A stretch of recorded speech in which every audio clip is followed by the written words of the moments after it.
Today I'm showing you step by step how to sew this really cute cardigan. I have sewn the child's version, but the woman's one is exactly the same. So if you're new to sewing, this could be super helpful for you. So stay tuned.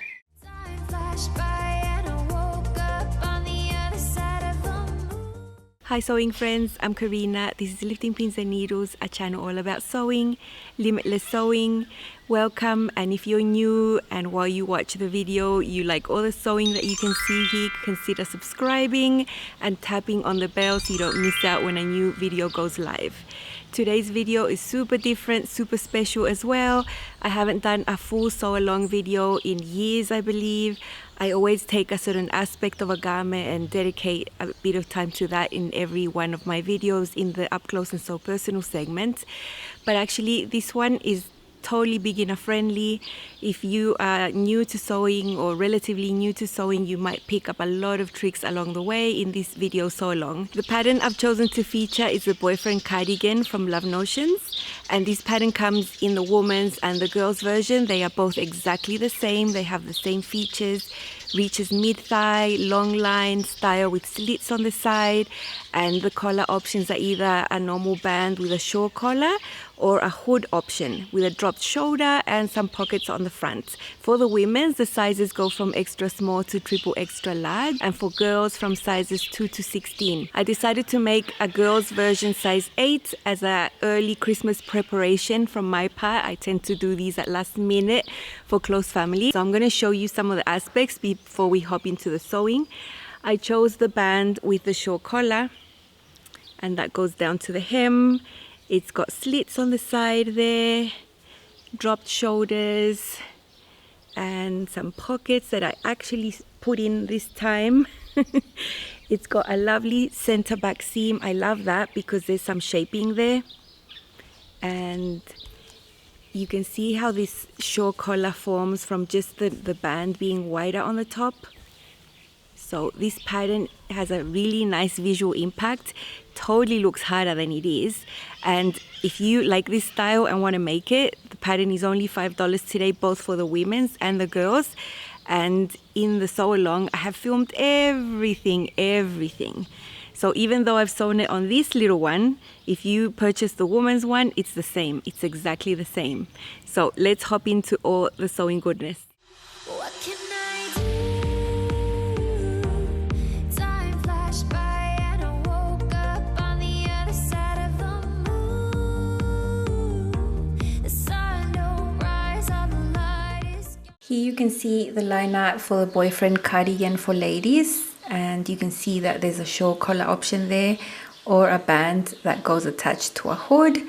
It's a long line style with slits on the side and pockets there. And if you look at the girls one, it's really the same. It's just exactly the same. The only difference is that this one is from sizes 2 to 16.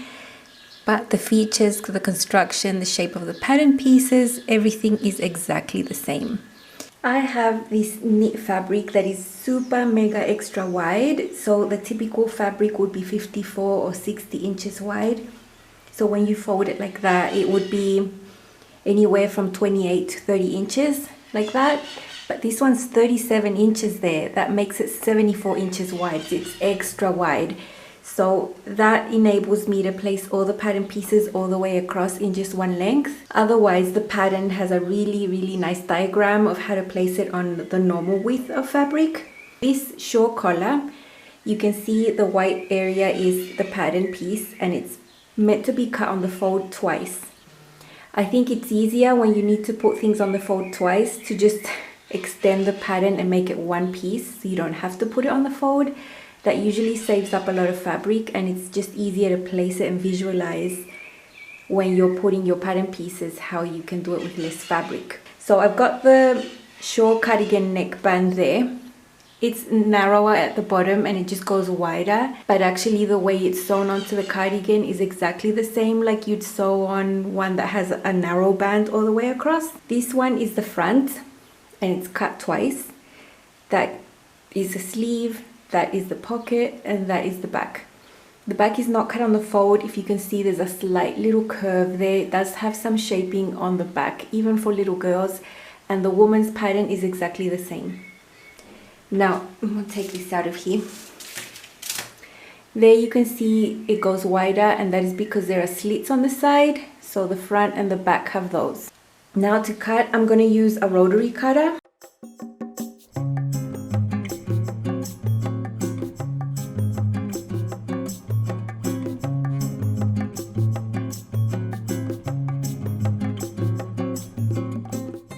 My mat doesn't extend to the end, so sometimes there's little areas that I cut with a scissors because I don't want to use the rotary cutter on the table. So sometimes when the pattern pieces are extra long, I have to go in there and cut with my scissors.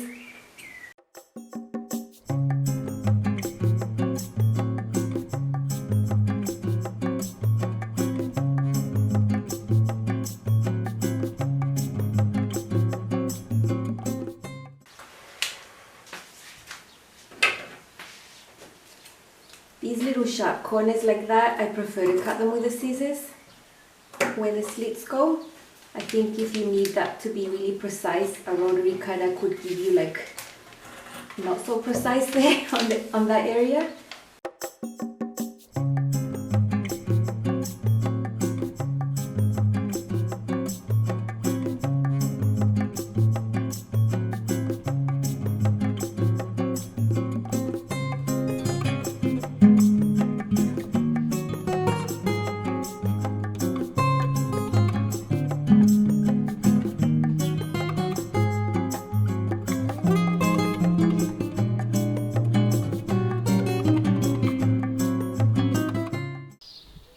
So I have all the pattern pieces cut out. All these are sewn together with a 3/8 seam allowance. Now there are a few notches I need to mark. This particular pattern and the woman's one only has a notch on the back arm side that matches the notch of the back side of the sleeve. So this is the back pattern piece. There's a double notch to symbolize the back. That is what you see on most patterns. Probably all of them have a double notch to symbolize the back arm side, and that will match the double notch there on the sleeve. So I just put a pin there, right where it is, and my fabric is really thick and bulky and it's got some texture. It's hard to mark. I'm using just a green friction pen that will just disappear when you put the iron on it. On the other side, the pin that I put through is there, and that helps me mark on the other side in the same space. So I'm happy enough with that green mark there. This is a sleeve piece and there's a double notch. I'm also going to put a pin right through there, mark green, and then on the other side, mark it as well. This little dot there marks the shoulder seam. So that is a place that needs to be referenced as well when you're putting the cardigan together. There's a green mark there and on the other side. The other places that we need to mark on this cardigan are at the bottom here where the little slits are going to be. There's a little 8 there, or a little star, and that's basically just to reference where your stitching has to stop. So when you're sewing the side seam down there with 3/8 seam allowance, you stop right there. So then just put the pin through the paper there. And then mark a dot. These are the two back pattern pieces and these are the shoulder seams, and on the instructions it mentions clear elastic to stabilize the shoulder seam. So my fabric doesn't really have that much stretch. It does have some, but you could be working with a fabric that has way more stretch, and the shoulder seams are not a seam you want sagging down. So what I do to replace notions for stabilizing like clear elastic or fusible stay tape is just cut strips of woven interfacing, and this is about 1/2 inch wide and it doesn't stretch, it's woven, and I just place that there for my shoulder seams. Now these are just for the back pieces, you don't need to do this for the front, and then I just fuse that on. Now there's some controversy about using steam on your iron for interfacing. I prefer not to. So on my iron I just turn it off and I leave it a good 8 seconds, you know, just press it down. Don't go like this with your iron. Just press it, leave it 8-10 seconds, lift it, and that's it. So now these are stabilized. You can see that these shoulder seams are not going to stretch. These are the needles I use for my knit projects. So those are the ones I can find locally. This is the Branch Metz Stretch, and the width 90-14 is more appropriate for thick fabric. Now this is quite chunky. I want you to see it up close. You can see, look, it doesn't really have much stretch. I would say it's got 10% stretch horizontal. But the cardigan is really roomy. My niece is 5 and I'm making her a size 8, so I really don't need it to stretch that much. I have a pocket piece here. This is the bottom bit, that is the top. And now you need to fold these right sides together. Just fold it back by 1 inch. And you can see that the pattern has been drafted to have that shape there. Basically what we're going to do is do a straight seam right there at 3/8 of an inch on both sides. I'm going to be sewing this whole project with a straight stitch, just a normal straight stitch. This is not a style that is going to have negative ease anywhere that you will need it to stretch. I always think a straight stitch is much more accurate. For other styles that are more tight fitting, that you really need the seam to stretch, you can use a really narrow zigzag, but not for this case. I start and I back tack, and then I back tack again. On the plate here, I have several lines that can reference the seam allowances. So that one is 3/8 of an inch there. Above here is 1/2 inch, and this is the 5/8, like the more common one. Usually you'll find that knit projects use 3/8 of an inch. I have both pockets sewn on all those little corners. You can see my fabric tends to curl up. That is very common with some knit fabrics. I have serged the edges prior to this. I always prefer to serge because this is a garment for a child. It's going to go into the laundry a lot and I want it to last. So these now just need to be flipped. So I'm just going to fold that there and flip it.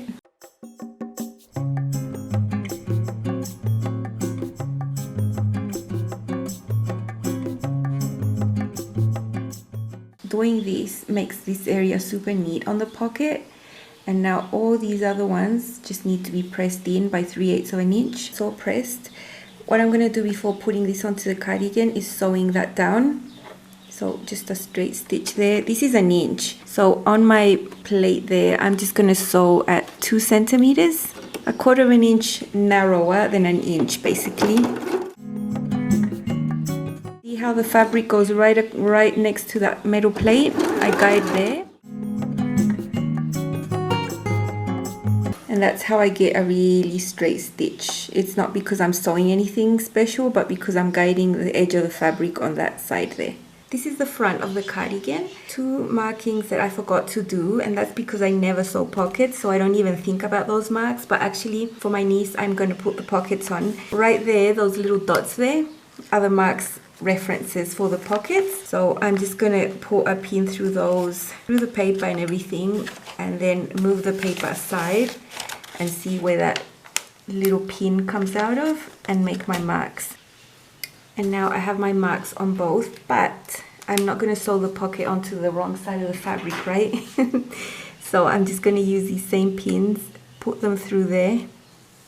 Now where the pin is coming out there, I'm just going to take a little chalk and make a mark. Now it's really hard to mark on this color fabric, and specifically this type of fabric. So I'm going to make the white mark as bold as I can. Now this specific chalk, when you pass the iron on it, it just erases. So I can see 1 mark there and 1 mark there. So I've got the pocket just pinned onto the cardigan, and when I sew on my machine, I'm going to go in this direction, like this, pivot there, there and there. And I know a lot of you might be super happy to just go ahead and sew now with a few pins on there, but I am not happy to do that. I was brainwashed into hand basting by my great aunt when she was teaching me when I was growing up as a teenager. I've been sewing by myself for a few years before I had input from her. So by the time she got to me, I already knew how to sew and construct garments. But what she taught me was the finesse of sewing and how to get really nice results without having to rip out seams. and I know a crooked seam on a pocket would disturb me a great deal. And you know, this is for my niece. I want what I make for her to be the best I can do. You know, when I sew for my family, it's a gift of my time and love, and I pour all my effort into it. I mean, I do the same for myself, but even more if it's for my niece, because I want her to have something really nice. Okay, so that's just hand basted on. I'm gonna do the same to the other side. The foot I have on my machine is a 1/4-inch foot. So there's a metal ridge there that will guide the fabric on the edge, and then the needle will sew exactly at a 1/4 inch. And when I sew with this, I get really neat sewing, like really straight.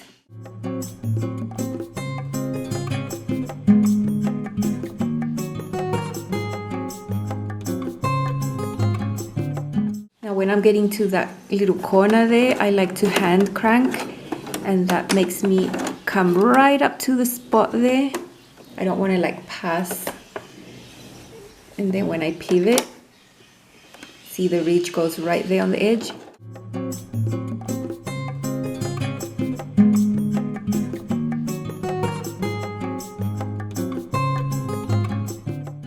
Okay, so that's how the pocket looks. That is a seam that goes across. That is a seam that holds the pocket to the cardigan. I think it looks really nice, really neat. And now this hand-based thing, I just have to pull it out. You can see it here on the wrong side, how big my stitches were. But because I did them where I knew I wasn't gonna sew, it's not gonna get caught in the seam. And then pulling these out is a breeze. I mean, if it takes you 1 minute to do them, then it just takes like a few seconds to remove them. Done, see? Now for the main body of the cardigan, is just a bunch of straight seams. It's super easy, and I'm just going to start with a center back seam.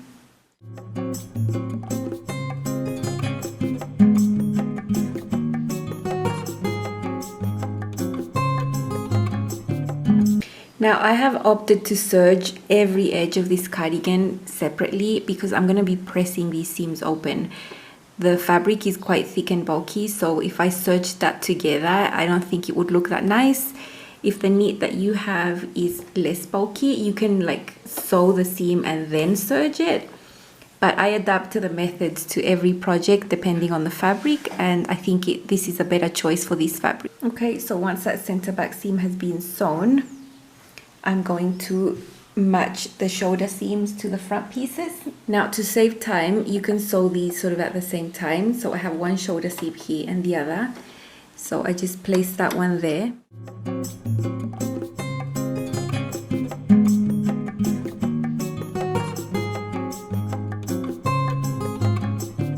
And they're united by a little thing that you just snip off, and then you've sewn them sort of on the same go. What you're seeing here are the shoulder seams there and the center back seam. I have pressed them open. I usually accumulate a few seams before I run to the iron. Like I don't sew and press. I get a few of them and then press when it's absolutely necessary for the next step in construction. So now comes the sleeves. There is arm side, there is the back, here is the little notch mark, and you have your sleeve that has the notch there. So that belongs to this side on the back. And there is another notch there in the middle, and that should match the shoulder seam. And up there where you can't see is the other arm side, the other back notch there that is going to match the other sleeve there.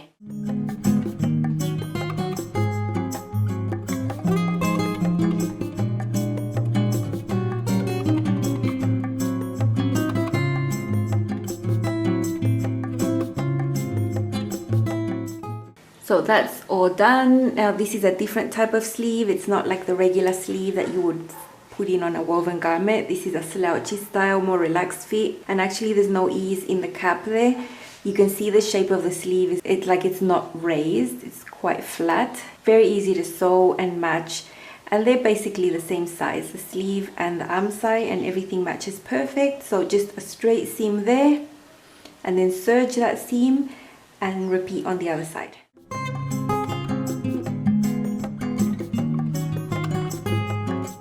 I'm always touching with my fingers here that everything is smooth.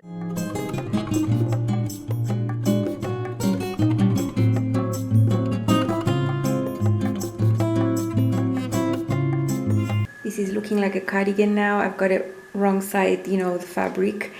and there are the sleeves sewn in, and now we just have these seams flapping. Both the sleeve and the side seam will be one continuous stitch up to that dot right there where that slit will be open on the sides. Now if you want to finish the cardigan after the side seams and the hem at this stage, there is an option to just serge this around, press it in and sew it down, and it'll just give for a cardigan with a more open look. But I actually want to put the neckband and all the thing in there. I have one of the side seams pinned. Here is the little slit there. There is the dot where I'm going to start sewing. And I'm going to go all the way up. And this is the intersection here with the sleeve seam. Now when you look at this is the shoulder. I like to press the seams going towards the sleeve. That is what I prefer to do. So that means that these two seams are going to be coming this way. And I've put a pin there to match there so that both these seams meet. And when I sew, I always prefer to sew in the direction of where all this bulk is going to be.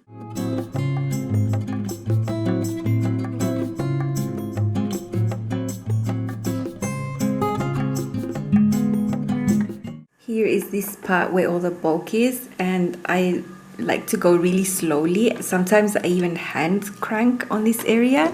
See how the presser foot starts lifting with all the bulk there.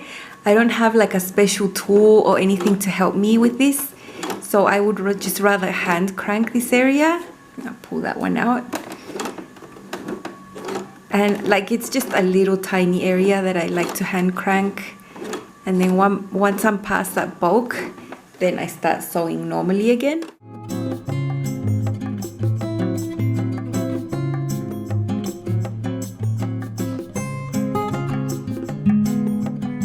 These slits have been pressed open. They have an inch wide right there, and the hem is going to be an inch wide too, like that. So I'm going to take the chance to do mitered corners. I love them. On the pattern, it's got a different instruction. So basically what you would do here is fold this an inch like that, and on that press line you would sew that closed. And when you do that, when you flip it around, this would be like this. So it's a neat finish as well. You know, you would have that tucked in under there, and this area would be sewn with a machine, and then you would sew like that. And that is how the instructions have you do this part.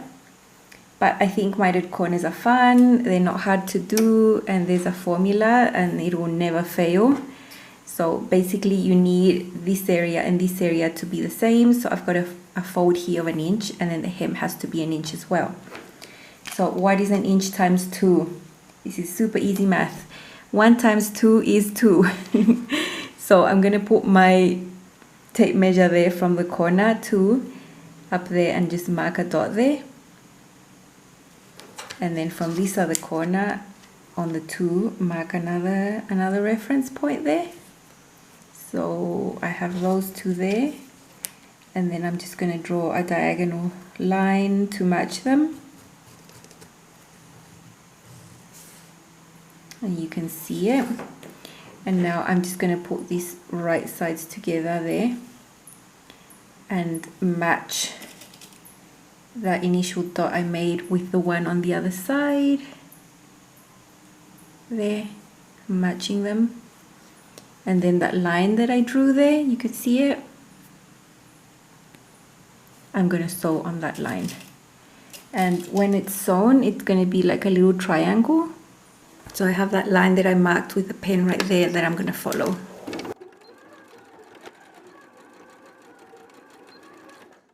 Okay, there it is. Now I'm just going to trim this, take away the excess. Right there, I'm going to do a little clip, just little, and then I can just, with my hands, open this and flip it, and voila, mitered corner. So the mitered corners are done, the hems have been pressed up, everything's been pressed here on the bottom.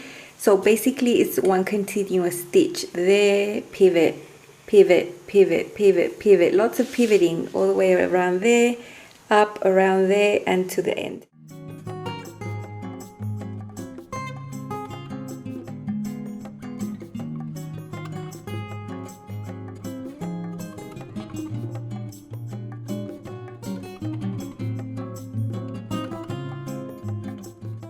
These are the two neckbands together, right sides together, and there is the narrow bit that goes towards the bottom of the cardigan and the wider bit that goes towards the neck, and those need to be sewn together with a 3/8 seam allowance. I've put some pins there and just do a straight stitch there. I have sewn the two neckbands together. This is going to be the center back of the neck, and I've pressed those seams open, and now this has to be folded on wrong sides together all the way to the end and pressed. These are the two narrow ends of the neckband, the ones that go at the bottom of the cardigan, and these need to be folded right sides together like that and sewn. Then turn these right sides out.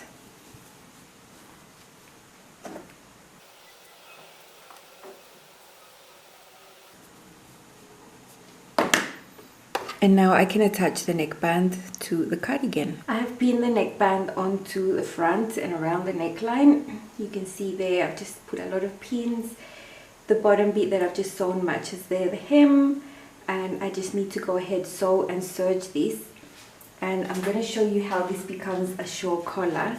You can see the top part is wider, so when you wear it you fold it like that, and then that just forms the short collar look, but super easy construction, you know.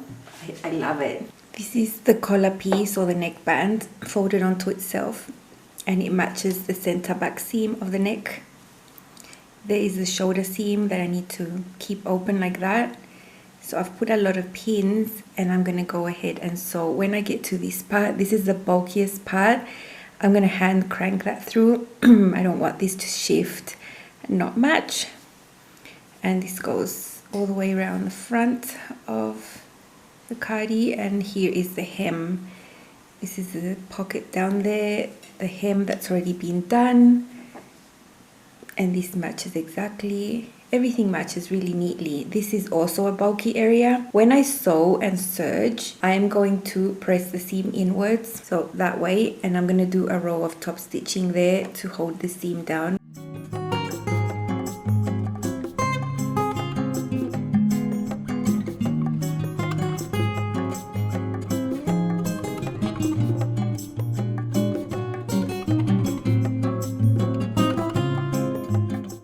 I really hope this was helpful and useful for you that are sort of new to sewing, and maybe if you're not that new, you would have just seen things that are done a little bit differently maybe, and the reasons why. I think that's the most important, not just show the sewing, but actually explain why certain things are done.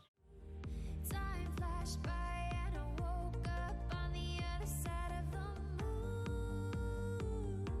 The sun don't rise, all the light is gone from me and you. Time flashed by and I woke up on the other side of the moon. Thank you so much for watching. Please comment, like and share, and I will see you soon with another sewing video. Happy sewing, bye! This is starting to wear